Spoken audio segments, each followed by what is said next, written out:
Зелено светло од Грција за европската интеграција на земјава. Франција и Холандија со поинакви пораки.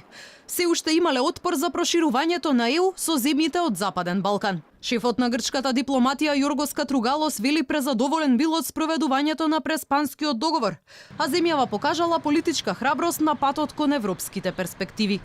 Сакавме да испратиме пораката дека кога една земја се обидува да се усогласи со европското законодавство, и ние европејците треба да реагираме на ист начин и да го отвориме европскиот пат. За министерот Димитров пак интересите на земјава остануваат исти. Неработниот појадок во Брисел тој рече дека потребна била трансформативната моќ на Европската Унија за создавање на европски, стабилен и просперитетен Балкан. Нашата цел е да се трансформираме и да станеме европски во начинот на кој функционира вашиот систем. Во последната деценија Европа постојано се менува, станувајќи на некој начин движечка цел што треба да ја следиме. Во своето обраќање вице-премиерот Бујар Османи вели оти земјава има солидна динамика на имплементацијата на реформите од Планот 18 и сериозен напредок во сите дефинирани области: владење на правото, реформата на јавната администрација и борбата против организираниот криминал и корупцијата.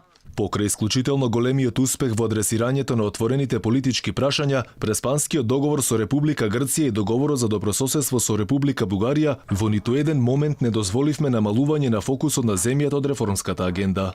Оптимизмот на властите од Македонија не го делат нивните колеги од Франција и Холандија. Тие дефинитивно се противат на проширувањето и многу е веројатно дека би ставиле вето на отворањето на преговори и со Скопје и со Тирана.